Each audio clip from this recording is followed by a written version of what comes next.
سؤال أسأل شباب، الأطفال في الجنة وينهم؟ شو تقولون؟ خلنا شوية نتشاور، يعني مو فقط تلقي من عندك وإلقاء من عندي، مفاكرة تصير. الأطفال وين يروحون يوم القيامة؟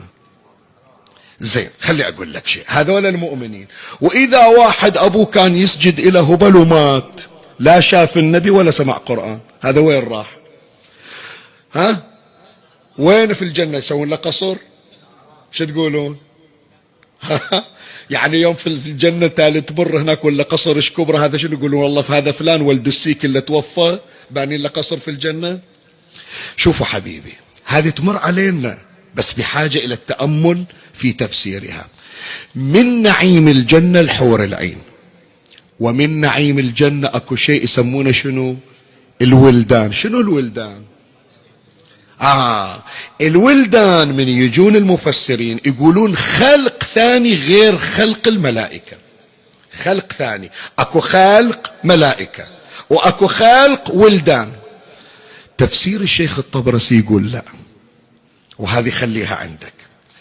الشيخ الطبرسي يقول أي طفل مات على غير الدين بس ما يعرف هو، بعد ابن 3 سنين نزل من بطن أمه، أبوه يهودي، أبوه مثلا ملحد، أبوه كذا، ما يعرف، بس بعد بريء طاهر، هذا الله يوديه إلى وين؟ يسكنه بالجنة، وتاليها في يوم النعيم هذول الأطفال الولدان اللي يدورون عليك هم ذول الأطفال اللي ماتوا في الدنيا صاروا خدام الجنة.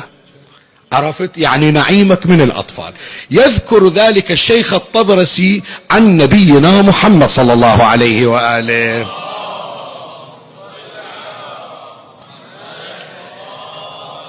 في مجمع البيان الجزء 9 صفحة 361 من ربنا تبارك وتعالى يقول يطوف عليهم ولدان مخلدون بأكواب وأباريق وكأس من معين. انت اللي إلك الجنة، هذا الطفل جاي إلك، شوف ايش قد جماله وداعته، جاي هو حامل لك النعيم يوديه إلك. يقول الشيخ الطبرسي إنهم أولاد أهل الدنيا لم يكن لهم حسنات فيثابوا عليها ولا سيئات فيعاقبوا عليها، فأنزلوا هذه المنزلة، خلوهم خدم الجنة. هذه من وين؟ قال رواية أمير المؤمنين والإمام الحسن. وقد روي عن النبي صلى الله عليه وآله أنه سئل عن أطفال المشركين، الصحابة سائلوه قالوا يا رسول الله